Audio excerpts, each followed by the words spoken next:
ছিল, ও খালি ও ক্লাসে ফার্স্ট হওয়ার জন্য একটা অন্য মানুষকে খুনও করতে পারতো, এরকম ছিল।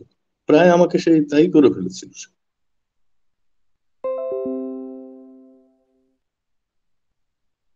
ঠাকুরত্ব জাগা, প্রথম দিকে আমরা এটা জানলাম যে ঠাকুর কে, কেন তিনি লর্ড, কেন তাকে মালিক বলা হয়, কিসের মাস্টারি তার। মাস্টারি তো একটা কন্ট্রাক্টরেরও থাকে, অনেকগুলো মানুষ থাকে তার আন্ডারে। আপনি কোথাও বাঁদর খেলা দেখান, সেখানেও অনেকগুলো মানুষ জুটবে। হিটলারের আন্ডারে একটা পুরো জাতি না, তার সঙ্গে অ্যালাইড আরো কয়েকটা নেশন জুটেছিল। আপনি একটা দেশের প্রেসিডেন্ট হিসেবে অন্য দেশকে যদি ভয় দেখাতে পারেন, নিজের দেশটা তো থাকলোই আপনার, অন্য দেশকেও আপনি খানিকটা অনুগামী করতে পারেন। তাহলে মাস্টারি জিনিসটা কি? মাস্টারি হচ্ছে যেটা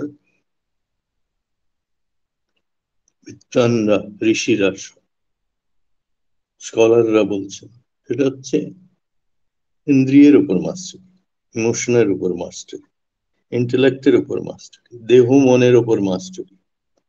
দেহ মনের উপর যেই আমার এই দেহ মনের উপর মাস্টারি আসলেই জগতের উপর মাস্টারি চলে আসে। এই জ্যান্ত বইটা পড়লেই অন্যান্য বই বোঝা যায়। দ্বিতীয়টায় ব্রহ্ম কি, ব্রহ্মেশ্বর। তৃতীয়টায় ঈশ্বরীয় গুণ। ব্রহ্ম আর ঈশ্বরের মধ্যে একটু তফাৎ আছে জানার দিক থেকে। তারপরে চতুর্থ দিন ভক্তি। ভক্তি কেন সবার জন্য, জ্ঞান বা ধ্যান সবার হয় না, ভক্তি সবার। ওই ফাঁদে সবাইকে একটা সাধারণ মানুষ থেকে নিয়ে ব্রহ্মজ্ঞানী পর্যন্ত। শঙ্করাচার্য যখন তার গুরুর কাছে প্রথম গিয়েছিলেন, শঙ্করাচার্য, যারা জানেন না, আমরা যে আজ সবাই বুদ্ধিস্ট না বা মুসলমান না, তার প্রধান কারণ হচ্ছেন শঙ্করাচার্য। শঙ্করাচার্য সমস্ত উপনিষদ গুলোকে এক জায়গায় করে বেদান্তিক ভাষ্য লিখেছিলেন। বেদব্যাস লিখেছিলেন, কিন্তু তার প্রকরণ যেটা, তার ব্যাখ্যাটা প্রকরণটা অনেক সময় মূল গ্রন্থের চাইতেও বেশি ইম্পর্টেন্ট। কিভাবে বুঝবো সেটা, কিভাবে জানবো, করে তিনি পুরো বেদিক প্রসেসটা সোজা করেছিলেন। সেই তিনি শঙ্করাচার্য, ভগবান শঙ্করাচার্য। যখন নিজের গুরুর কাছে গেছিলেন, গুরু জিজ্ঞেস করেছেন তুমি কে, তো কথিত আছে তিনি কবিতায় জবাব দিয়েছিলেন, সেটাকে নির্বাণ ষটকম বলে। বলেছেন শিবোহম শিবোহম, আমি সেই, আমি সেই, আমি সেই মঙ্গলময় সাক্ষী, দ্রষ্টা পুরুষ শিব।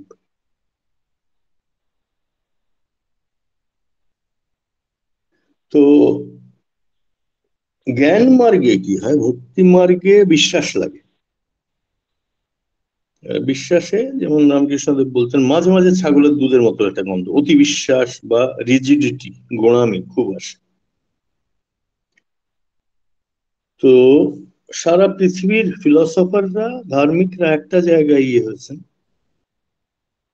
এটা বড়দাদাও বলতেন যে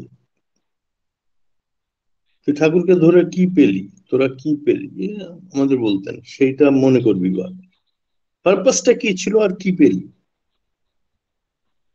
এটাকে বলে অ্যাক্সিওলজি।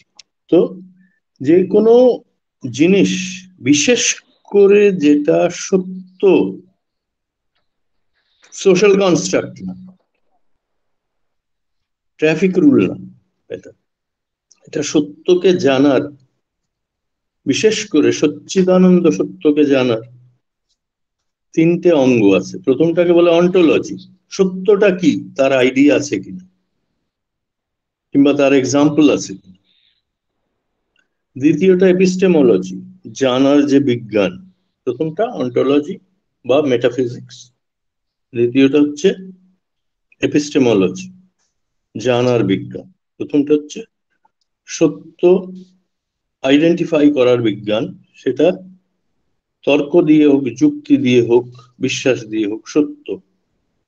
যেমন ঈশ্বর, ঈশ্বর আছেন, এটা অন্টোলজি।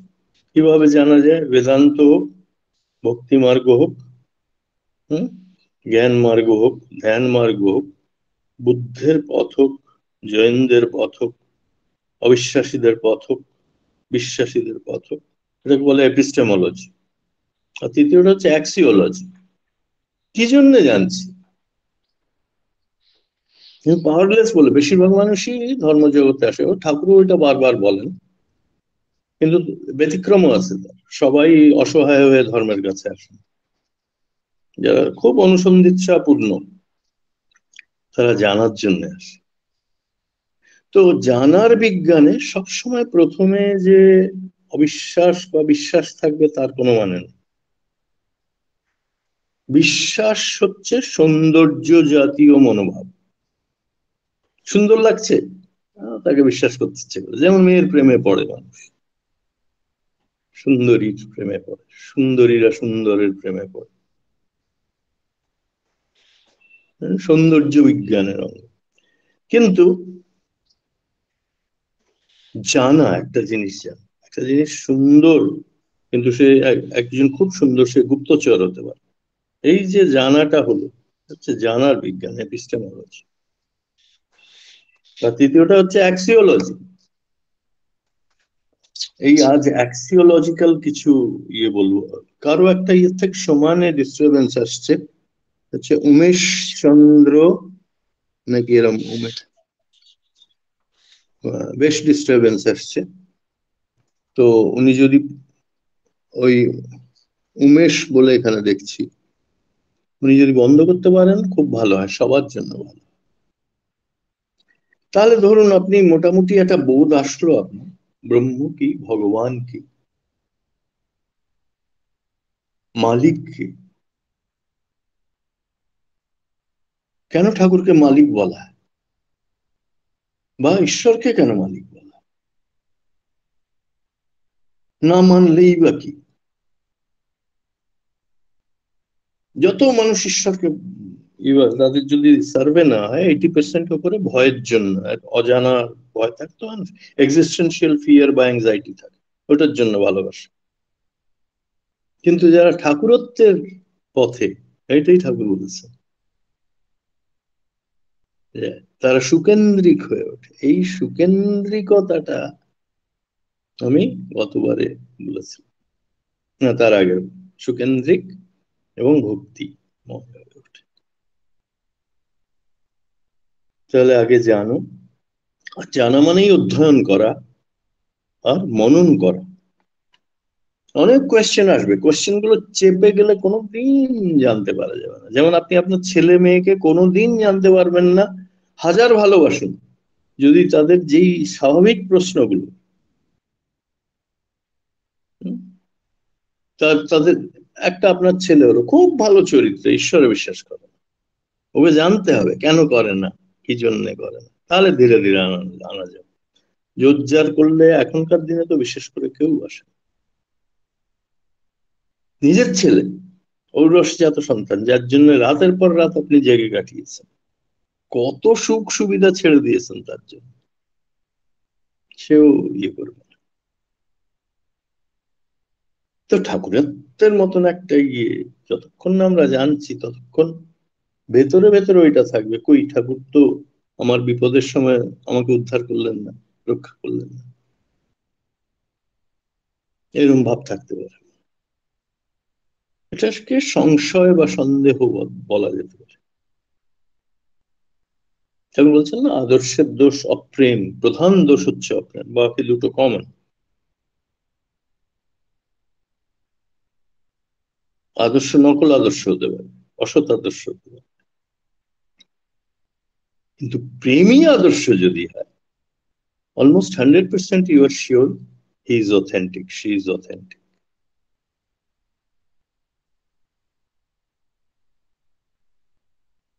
তো ঠাকুরত্বের অবস্থাটা যখন আমি পরোক্ষভাবে জানছি না, আমরা সাধারণত কত বেদ বেদান্ত কে ঘাটে, ঈশ্বর এক্স্যাক্টলি কি, কিভাবে কাজ করেন, কিভাবে হৃদয়ে আসেন, অত কে ঘাটবে? ওইগুলো তো সাধু সন্তদের ব্যাপার, সেলফ রিয়েলাইজড পার্সনদের ব্যাপার, পরমহংস পুরুষোত্তম তাদের ব্যাপার।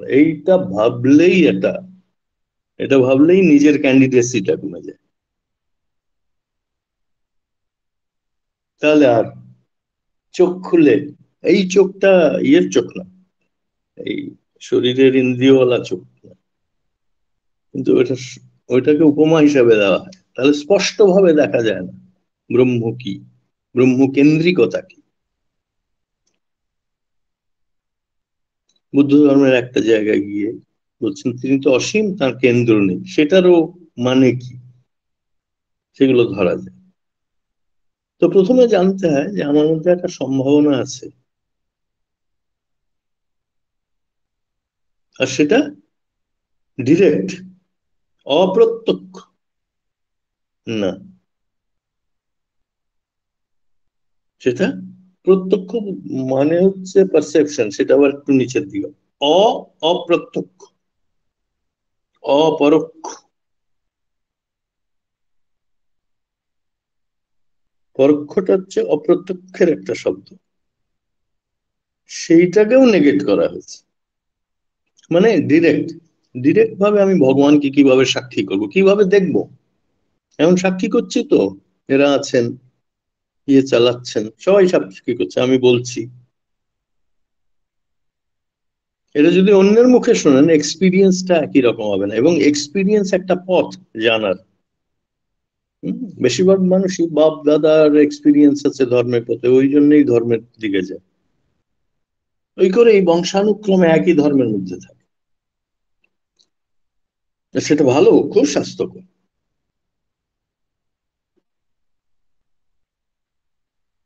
তাহলে আমি যে ডিরেক্টলি তাকে জানতে পারি, তাকে নিয়ে তৃপ্তির ঘর, মুক্তির ঘর, ভালোবাসার ঘর বসাতে পারি, এটাই তো ঠাকুরত্ব, তাই তো? এইটা একদম ক্লিয়ার কিভাবে হয়ে যাবে? একটা জিনিস ক্লিয়ার হয় শুধু তার অ্যাজাম্পশন গুলো, শুধু তার ক্রাইটেরিয়া গুলো জানলে হয় না। আপনি অ্যামাজন থেকে কিভাবে একটা জিনিস আনাতে হবেন, শুধু তার ইয়ে থিওরিটিক্যালি জানলে হয় না। ও একটা অ্যাপ আছে, ইয়ে অ্যাকচুয়ালি নিজেকে এক্সপিরিয়েন্স করতে হয়, একটা সময় বাজে মাল আসলে কিভাবে ফেরত দিতে হয়, ইত্যাদি ইত্যাদি। তো ব্যবহারিক জীবনেও যা, পারমার্থিক জীবনেও তাই। পারমার্থিক জীবনে ব্যবহারিক এক্সপেরিমেন্টেশন আর এক্সপিরিয়েন্সের বিয়ন্ডে এপিস্টেমোলজিক্যাল আরো এলিমেন্টস রয়েছে, গভীরে জানা অনেক অনেক কি আছে, অনেক গভীরে যেতে হয়। কিন্তু সেটা চলে আসে আগে, যদি মূলই ভালোবাসাটা থাকে, আহ্লাদটা থাকে, আগ্রহটা থাকে, তাহলে সেগুলো চলে আসে। ঠাকুরত্ব জানার, ঠাকুরত্ব অনুভব করার, ঠাকুরত্ব এক্সপিরিয়েন্স করার, ঠাকুরত্বকে চরিত্রগত করা।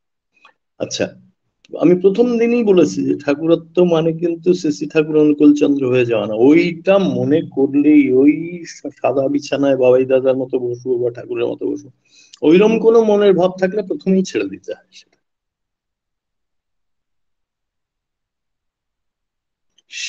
এটা ছবি যদি পরিষ্কার করে কেউ বলে এটা একটা ছবি, সেটা বিক্রির দাম অনেক বেশি হয়। কিন্তু যদি গোপন করে ঠকিয়ে যদি কেউ বলে না না এটাই আসল, তাহলে সে সাংঘাতিক, তার খারাপ পরিণতি হয়। সেই রকম এটা কেন? কারণ প্রত্যেকটা মানুষকে ঈশ্বর বৈশিষ্ট্য দিয়েছেন, প্রত্যেকটা সেই বৈশিষ্ট্যেরই যদি অনুভূতি না করা যায়, তাহলে তো ঠাকুরত্ব তো অনেক দূরের ব্যাপার।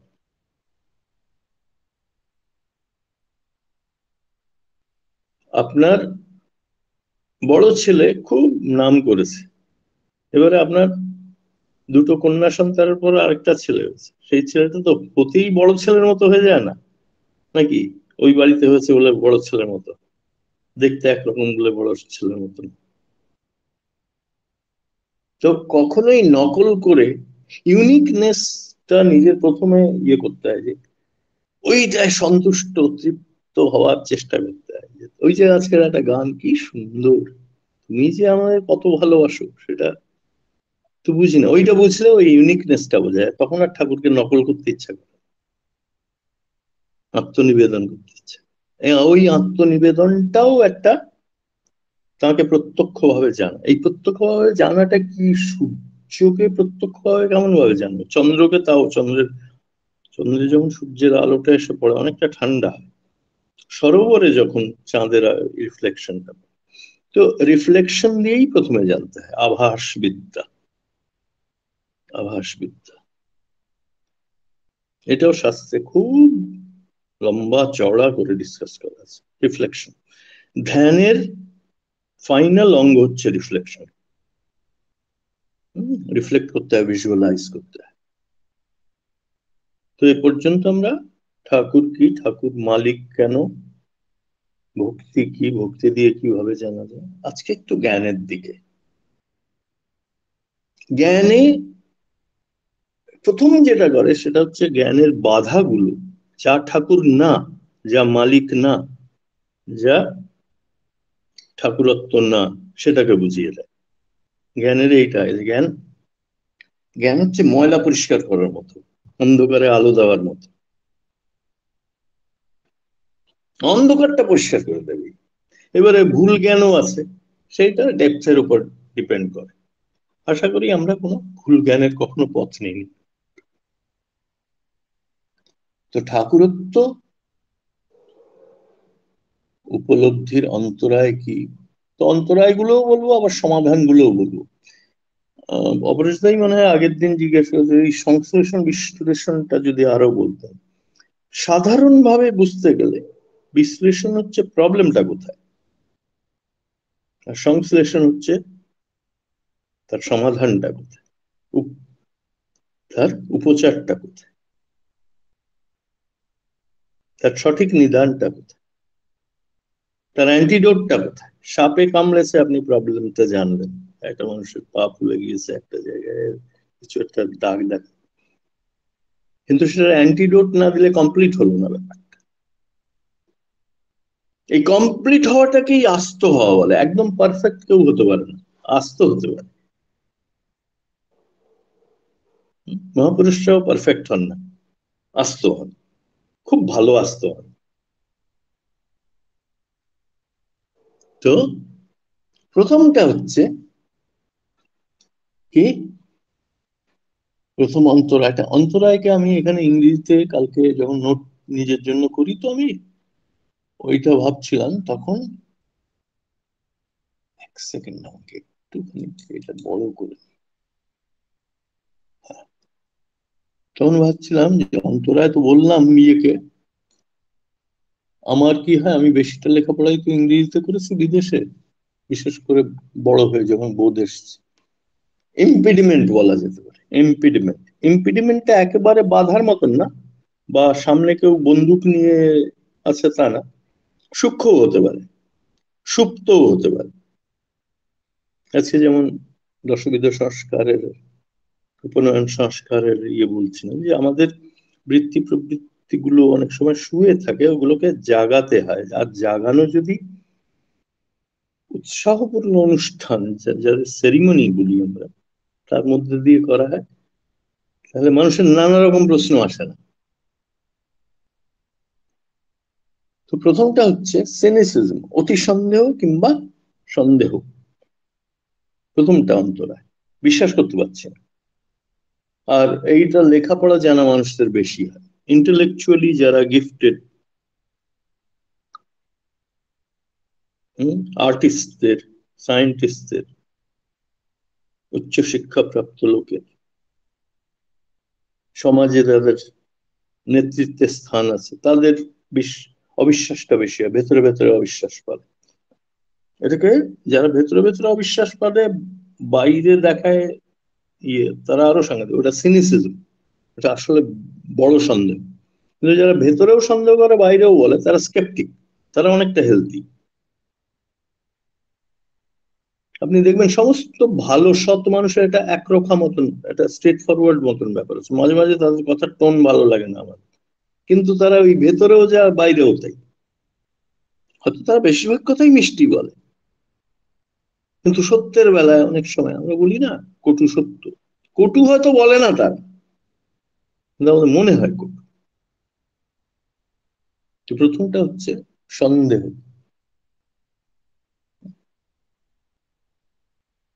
Access criticism. একজন এখানে গিয়েছিলেন ওরেগনে, গিয়ে বড় জমি জায়গা 100টা রোলস রয়েস করেছেন। উনি উনি খুব সন্দেহবাতিকগ্রস্ত ছিলেন। হিন্দুদের যা কিছু, বেদান্তের যা কিছু, গীতার যা কিছু, উপনিষদের যা কিছু, তার সম্বন্ধে কোথাও না কোথাও এই ভালো বললেন, এই একটা লেজুড় জুড়ে জুড়ে দিল। আমাদের দেবী দেবতার তো শ্রাদ্ধ করে ছেড়েছিলেন ওই অতি সন্দেহ। তো ঠাকুর এইটার সম্বন্ধে কি বলছেন 185 নম্বর দর্শন বিধায়নার বাণীতে? তুমি আছো এই থাকা সম্বন্ধে যখন ব্যতিক্রমহীন বিশ্বাস জন্মালো, তাহলে অ্যান্টিডোটটা কি, সংশ্লেষণটা কি? বিশ্লেষণটা হলো অতি সন্দেহ বা সন্দেহ, আর সংশ্লেষণটা কি? বিশ্বাসহীন, ব্যতিক্রমহীন বিশ্বাস, অ্যাপোলজিস, ব্যতিক্রমহীন বিশ্বাস। তুমি আছো এই থাকা সম্বন্ধে যখন ব্যতিক্রমহীন বিশ্বাস জন্মালো, তখন থেকে তোমার স্ফুরণ আরম্ভ হলো, এই ঠাকুরত্বের স্ফুরণ, বিভিন্ন বোধিপথ সৃষ্টি করতে করতে। এই যে ইনটিউটিভ নলেজ, যেটা স্বতঃস্ফূর্ত প্রজ্ঞা, যেটা বোধি, যেটা সম্বোধিতে যেটা পরিণত হয়, সেটা বাড়তে শুরু করলো। আবার বৈশিষ্ট্য পালি আপুরমান তোমার কেউ আছেন, তাতে অমন করে যখন বিশ্বাস জন্মাবে, তাঁরই অনুপ্রেরণা তোমাতে উদ্ভিন্ন হয়ে বিবর্তন সম্বুদ্ধ করে তুলবে তোমাকে। আর এটাই হলো দ্বিজত্ব লাভ বা ঠাকুরত্ব লাভ। ঠাকুরত্ব লাভটা আমি বললাম, এখানে ঠাকুর দ্বিজত্ব লাভ বলেছেন, কিন্তু এটা ঠাকুরত্বের ক্ষেত্রেও চলে। তাহলে ঠাকুর বলছেন যে তোমার এই যারা জ্ঞান দিয়ে জানে, বেদান্ত পদ্ধতি বা স্কলারলি, ইহুদিদের মধ্যেও আছে এটা খুব, সব থেকে বেশি ভারতীয় হিন্দু ধর্মে জ্ঞানের রাস্তা দিয়ে, আর কেউ অতটা জ্ঞানের রাস্তা দিয়ে ইয়ে যায় না, কারণ জ্ঞানের রাস্তা কঠিন উল্টো। কিন্তু জ্ঞানের রাস্তা দিয়ে ধীরে ধীরে ধীরে ধীরে ব্রহ্মতে পৌঁছানো যায়, ব্রহ্মবিদ্যা। সেটাই আসছি, ব্রহ্মবিদ্যা কিভাবে আহরণ করতে, সেটার অন্তরায়। এটা হচ্ছে ঠাকুরত্বের বা ইন্দ্রিয়ের ওপর মালিকানার প্রধান অন্তরায়। কি? খালি ব্যতিক্রম খোঁজা, এইটার সঙ্গে তো এটা নেই, ওটার সঙ্গে নেই, ভেতরে ভেতরে ইয়ে চলছে, ক্রিটিসিজম চলছে।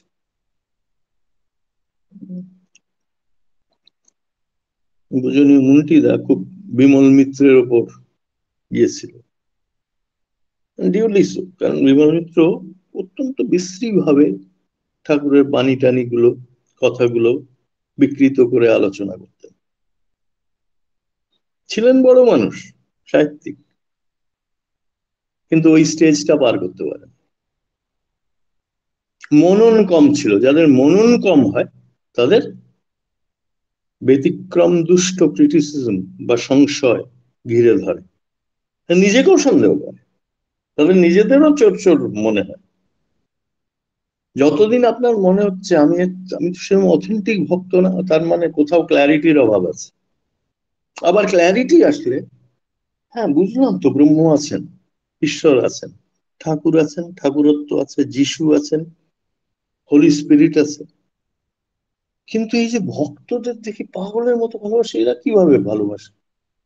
বিশ্বাস তো একটা ইমোশন, বিশ্বাসের মধ্যে তো কোনো বিশেষ জ্ঞান নেই। এই তখন এই ওই জন্যই আবারটা বলছেন যে প্রথমে বোধি দিয়ে বুঝতে হয়। এটা জ্ঞান ধর্মী যারা বা বোধি ধর্মী যারা, যাদের অটুট বিশ্বাস হয় শেষ পর্যন্ত, তাদের প্রথম হাফটা কি?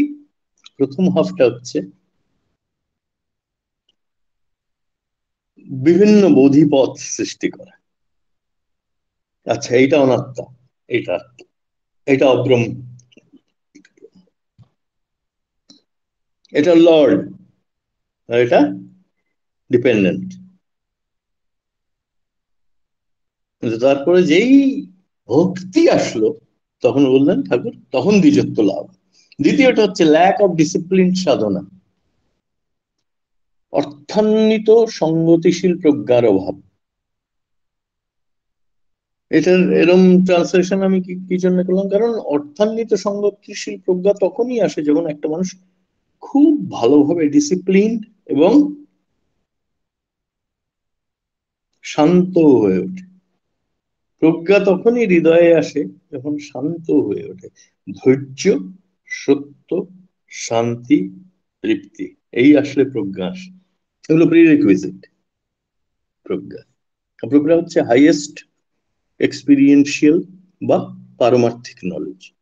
এক্সপিরিয়েন্সিয়াল কেন? কারণ অনেক সময় যারা ব্যবহারিক বা এম্পিরিক্যাল, যারা হাতে কলমে করে, তারা স্বাভাবিক, যারা লোকের কথা শুনে চলে, তাদের থেকে তাদের বোধ বেশি হয়। আভাসিত, এটা ইয়েতেও আছে, আমাদের শাস্ত্রেও আছে। তিন ধরনের মানুষ হয়। এক ধরনের আছে যারা লোকের কথা শুনে চলে, সাধারণ মানুষ বলে, আভাসিত। এরা নিউজ চ্যানেল খুব শোনে, এইটা করে কোনো ব্যাপারে তাদের স্বাধীন মতটত নেই, পারেও না। তারপরে এম্পিরিক্যাল, এর মধ্যে সায়েন্টিস্ট থাকে, উচ্চশিক্ষিত থাকে, ওরাও থাকে, এবং সাধারণ মানুষেরও কিছু থাকে যারা একটু, যাদের বুদ্ধি টুদ্ধি বেশি। তাদের প্রধান শেষ পর্যন্ত প্রবলেম হয়, তারা ওই অতি বিশ্লেষণেই ফেঁসে যায়, নিজেদের জ্বালাই নিজে ফেঁসে যায়। কিন্তু তাদের কিছু জিনিস খুব ভালো, যেমন ঈশ্বর ইন্ডিপেন্ডেন্ট, ওই জালে ফাঁসে, তো ওই জন্য ওদেরকে যদি বলেন যে ব্রহ্ম হচ্ছেন মাকড়সার মতো, এটা বেদেরই উদাহরণ, জালটাও নিজের থেকেই সৃষ্টি করছেন, আবার সৃষ্টিকর্তাও নিজেই। He is the efficient cause as well as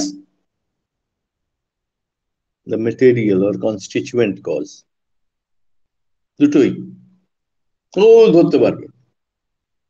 কিন্তু পারমার্থিক যারা, যারা আর অন্যদিকে তাকায় না, এই ঠাকুরকে পেয়েছে ব্যাস, ওই ধার্মিক, একেবারে হৃদয় পরম ধার্মিক, তাদের কথা হচ্ছে। তো ঠাকুর বলছেন কৃচ্ছ্রতাই কিন্তু তপস্যা নয়। এই আমার আমার এইগুলো, এই বাণীগুলো খুব ভালো লাগে। আনন্দে তপস্যা করতে ভালোবাসি, আনন্দময় হই।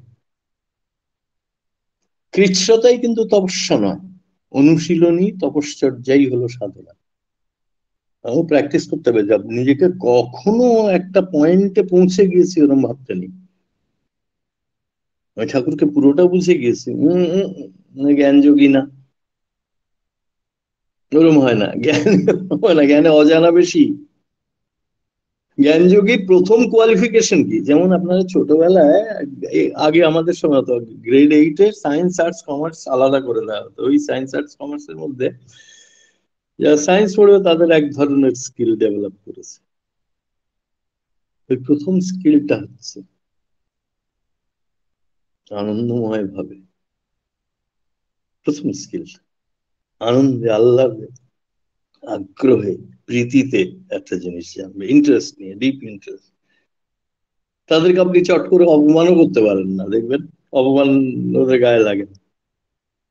কিন্তু থিক স্কিনড না, অত্যন্ত শার্প, খুব বৃদ্ধিশীল তার।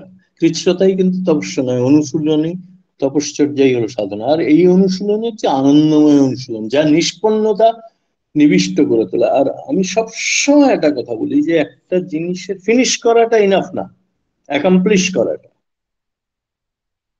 তা নাহলে ওটা খানিকটা কল্পনার থেকে এসছে। ওই ওই এই জন্য অ্যাচিভমেন্টটা সব থেকে বড় ক্রাইটেরিয়া না, অথেন্টিসিটিটা সব থেকে বড়, খাঁটি মানুষ হওয়া।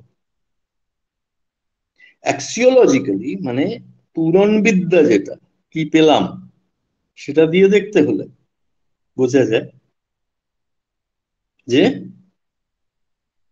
আনন্দ, বাহ, আরে বাহ, সেটা ঠাকুর, এই এই যে ঠাকুরের ইয়ে পড়ে, ঠাকুরের কথা মনে করে, আচার্য সঙ্গ করে, এই যেটা কি আনন্দ, যে সে বাচ্চাদের মতন করতে পারি না, লাফাতে পারি না, কিন্তু ইচ্ছা তো হয় তার থেকে বেশি করে। এই আনন্দময় অনুশীলন নির্বিশেষ যতক্ষণ পর্যন্ত না, এসব দর্শন বিধান নির্মাণ করছে, নির্বিশেষ যতক্ষণ পর্যন্ত না অন্বিত সঙ্গতিতে, এটাও অনুশীলন কেমন হবে সেটা, ব্যক্ত অব্যক্তকে অতিক্রম করে বোধোদীপনায় সার্থক হয়ে উঠেছে। তো আকাশও বুঝতে হবে, তারা চাঁদও বুঝতে হবে, তাহলে সেলেস্টিয়াল সত্যটাকে বোঝা যাবে। তাই বলছেন যেটা ব্যক্ত তারা চাঁদ, যেটা অব্যক্ত আকাশ। আমি মেটাফোর দিচ্ছি, ওতে চলে যাবেন না আবার। সেই বোধোদীপনায় যখন অত ওইভাবে, কারণ যারা অব্যক্তকে উপাসনা করে তারা অনেক সময় খুব হিংস্র হয়, মূর্তি ভাঙে, একটা বিরাট পার্সেন্টেজ তাদের মধ্যে ভালোও আছে অব্যক্ত, কিন্তু অব্যক্ত সাধনা অনেক বেশি কৃচ্ছ্রতা। আমাদের নিজেদের দেহ আছে তো, রূপ আছে তো, আমরা কিন্তু, আপনার বাবার কথা ভাবেন, মার কথা ভাবেন, তাদের বডিটা নিয়ে অত, তাদের ভাবটা যেটা ছিল সেটা তো, আসলে কেউ মূর্তি নিয়ে ঘোরে না মাথার মধ্যে, বিশেষ করে যাদের একটু আধটু সাক্ষী চৈতন্যের আভাসও আছে। কিন্তু আরেকটা সম্প্রদায় যদি সেটা ভুল ধরে সমানে আক্রমণ করে, কি করবেন তখন? যা যা করার দরকার তাই করতে হবে। ব্যক্ত অব্যক্তকে অতিক্রম করে বোধোদীপনায় সার্থক হয়ে উঠেছে কৈবল্যের কেবল দীপ্তিতে। শেষ পর্যন্ত যখন আমরা সাধনা করি, যখন আমাদের আরাধনা শুরু হয়, সমাধি আসে, বিভূতি আসে, মানে যখন আমাদের সমাধিটা কমপ্লিট হয়, আমরা সমাধির ডিগ্রি গুলো পাই, সমাধি অনুযায়ী যশ পাই, সমাধি অনুযায়ী ভালোবাসা পাই, মানুষের রেভারেন্স পাই।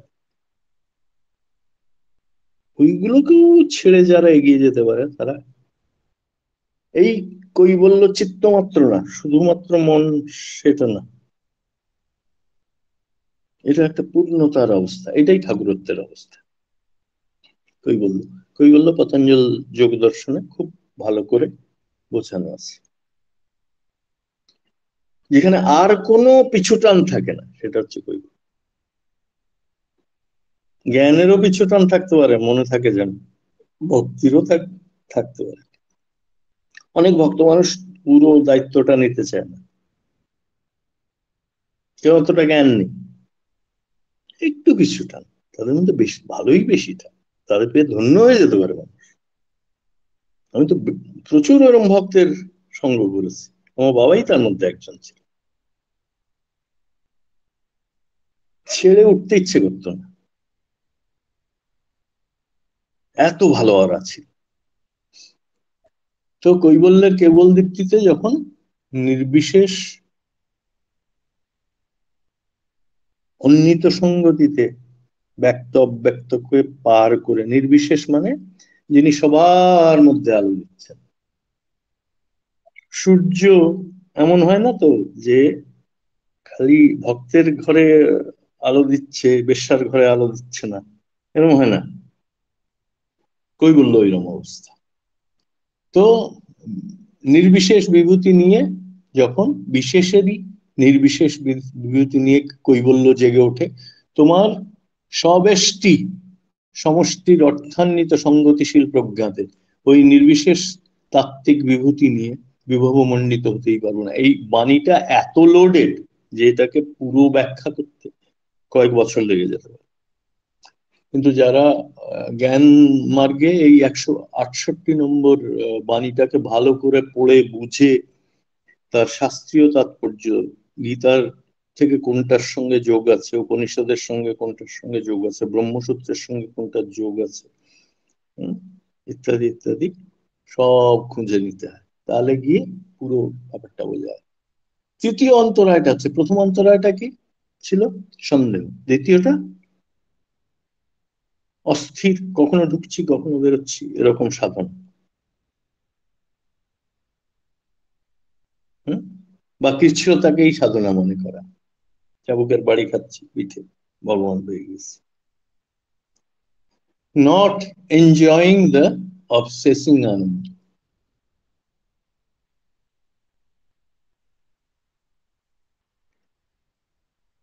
নট এনজয়িং, সাধনা করছি, সাধনার যাকে নিয়ে সাধনা করছি তাকেও এনজয় করছি না, প্রসেসটা একটা একটা বোঝার মতো মনে হচ্ছে। বাবারে, কোন রকমের ডিগ্রিটা পেলে, অনেকের আছে, অনেকে যারা পয়সা টয়সা দিয়ে ঢোকে তাদের আমি দেখেছি, কোন রকমের ডিগ্রিটা পেলে হলো, তাহলে তো আমার ওই রকম, তো তারা আনন্দ বোধ করে না সাধনায়, তারা ঠাকুরত্ব জাগানোর ব্যাপারে আনন্দ বোধ করে। অনেক মা আছে নিজেদের মাদারহুড এনজয় করে না ওদের মতো। আমি এটাকে দিয়েছি ইষ্ট নেশার অভাব, আনন্দের বোধ কম। যারা ব্রহ্মজ্ঞান লাভ করবার দুর্বার আগ্রহ উন্মাদনায় তাতে নিয়োজিত হয়, তাদের ব্রহ্মজ্ঞান লাভ দুর্বারই হয়ে ওঠে। যখন আপনি খুব রেজাল্ট ওরিয়েন্টেড হয়ে পড়েন, তখন রেজাল্ট অনেক দূরে চলে যেতে পারে। এটা খেলায় খুব হয়, বলে রিল্যাক্স করো, আনন্দ করো, তাহলে পারফর্ম করতে পারবে না। এটা খুব সত্যি, খুব সত্যি। এই জন্যই ঈর্ষালুরা কখনো যাদেরকে ইচ্ছা করে তাদের সমান হয়ে উঠতে পারে না, বা তাদের ছাপিয়ে যেতে পারে না।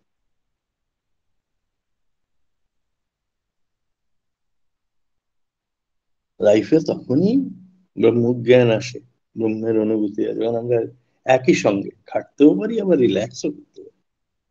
শুধু কর্মের জন্য জীবন না, তাহলে তো জ্ঞান বা ধ্যানের প্রশ্নই আসতো না, শুধু কর্মের জন্য যদি জীবন হতো, তাই না?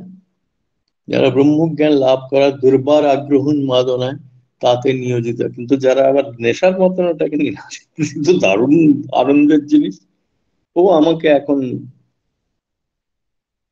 রাজ্য রাজপাট দিলেও আমি তাতে যাবো। একটা ক্ল্যারিটি এসে গিয়েছে। মানুষ, মানুষের স্বরূপ কি? ব্রহ্ম তো, আর ব্রহ্ম আনন্দময়, সচ্চিদানন্দময়, চিদানন্দ চিদানন্দ রূপ। সেইটারই যদি অভাব হয়, গোমরা মুখ সাধক সাধকদের ঋত্বিকদের থেকে একটু দূরে থাকা দরকার। ও আপনাকেও গোমরা মুখ করে তুলবে, আপনার মধ্যে সন্দেহ ভরে দেবে।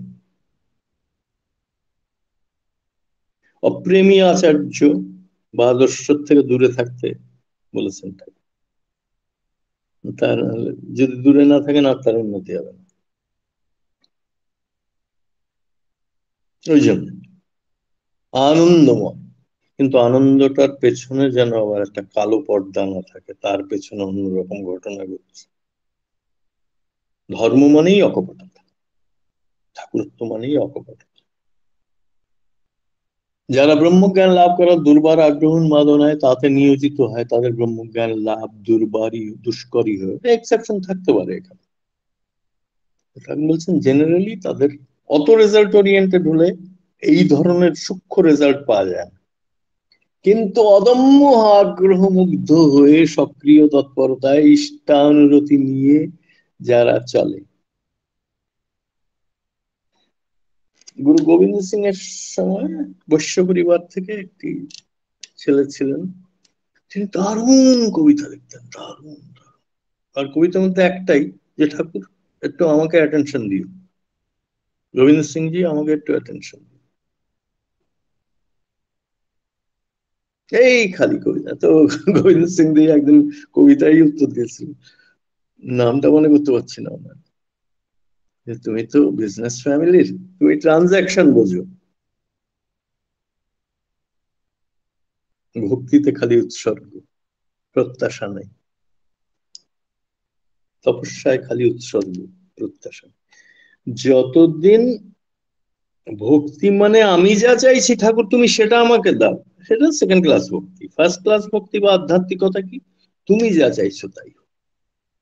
তুমি আমাকে তোমার ইনস্ট্রুমেন্ট করো, না খেতে দেবে ঠিক আছে। ওই তখনই বোঝা যায় যে ঠাকুর কেন ক্লেশ সুখ প্রিয়তা। এই মেমোরিয়াতে যখন ছিলেন তখন এই কথাটা প্রথমে যারা শুনেছিল এবং যাদের মধ্যে মনে সন্দেহ, তারা ভাবছেন বাবা ঠাকুর কি নিষ্ঠুর। তখন অনেকে নিজের পুঁটুলিটা যেটা এনেছিলেন ওটা মাথায় দিয়ে শুতেন এক কোণে। মেমোরিয়া কতটুকু, ওখানে সখানেক লোক ছিল, ওই পুঁটুলিটা মাথায় দিয়ে ঠাকুর বলতেন ওই পুঁটুলিটা না থাকলে আরো ভালো হতো, একটা ইট মাথায় দিয়ে শুতে পারলে আরো ভালো হতো। হাসতে হাসতে বলতেন ঠাকুর। মানে ঠাকুর ওইটা যে কতখানি নির্মম নিরাশী হলে তাহলে ঈশ্বরের কাজ করা যায়। আমার বাবাকে ঠাকুর ওইভাবে গড়ে তুলেছে, কোনো কিছু আশা করতেন না। এক এক গ্লাস জলকেও এগিয়ে দেবে সেটা পর্যন্ত আশা করতেন, আবার দিলে মহানন্দ।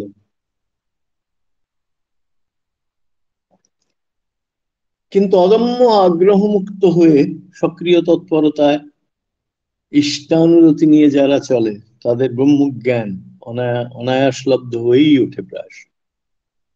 তাহলে ব্রহ্মজ্ঞানীর বা ঠাকুরত্ব প্রাপ্ত লোকের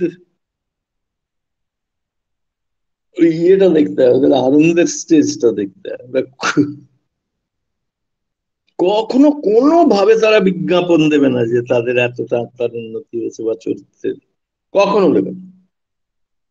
এবং সেটাকে পাপ বলেও মনে করতে পারে তারা, ওইটা তো কখনোই করা উচিত। ইষ্টের গুণ নিয়ে মুক্ত, মাঝে মাঝে তারা মা বাবার গুণ নিয়েও মুক্ত হয়। সক্রিয় তৎপরতায় ইষ্টানুরতি নিয়ে যারা চলে তাদের ব্রহ্মজ্ঞান অনায়াসলব্ধ হয়ে ওঠে প্রায়শই। যেমন শুধু পরীক্ষায় উত্তীর্ণ হওয়ার ঠাকুর এক্সাম্পলটা দিচ্ছেন, আগ্রহ নিয়ে যারা পড়ে বা করে তাদের পক্ষে তা দুঃসাধ্যই হয়ে ওঠে। অনেকে সাংঘাতিক জেলাস হয়ে ওঠে যারা ফার্স্ট হয় অনায়াসে তাদের প্রতি। কিন্তু পড়া বা করার বিলাস নেশায় যারা, এই যে আধ্যাত্মিক বিলাস নেশা, এই যে প্রেমের বিলাস নেশা, এই যে লীলা লাস্যের বিলাস নেশা, এইটাই মানুষকে আধ্যাত্মিক করে তোলে। এটাই মানব পুত্রকে ঈশ্বর পুত্র করে তোলে। কিন্তু পড়া বা করার বিলাস নেশায় যারা চলে, নিষ্পন্ন করা তো তাদের হয়ই, আরো বোনাস পায় তারা কি,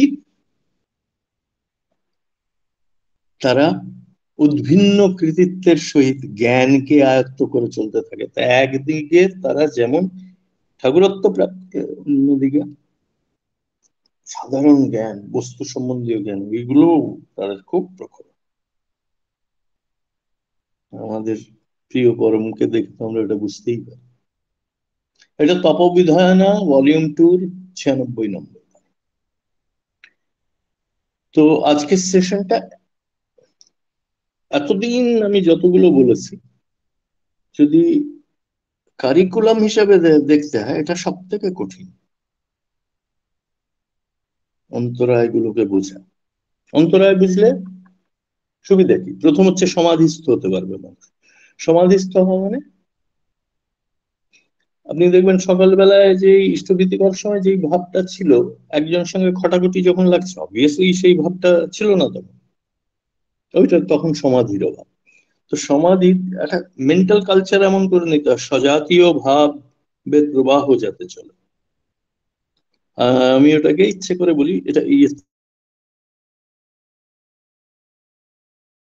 ভাব সারাদিন তুমি আছো, আমিও আছি। আমি যদি সম্পূর্ণ অহংকার শুনে বলতে পারি তাহলে আমি আছি বললেই যথেষ্ট। কিন্তু তুমি আছো বলাটা অনেক প্র্যাকটিক্যালি হেল্প করে। আর একেবারে বিরাট সত্য সেটা, তুমি আছো, একটু একটু তোমাকে জানি কিন্তু খুব ইন্টারেস্টেড তোমাকে, খুব ভালো লাগে, আই লাভ ইউ। আর তৃতীয়টা, তোমাকে পেয়ে এত আনন্দ পেয়েছে আর কিছুই চাই। যদি ঠাকুর ফিরে বলেন আমি যদি তোকে খাওয়াও না দিই ভালো করে, কত এক্সাম্পল আছে সাধকদের, ভালো সাধকদের, ব্রহ্মজ্ঞানীদের, ওইটা নিয়ে কোনো প্রবলেম হয়? আজ এই পর্যন্তই। জয় গুরু।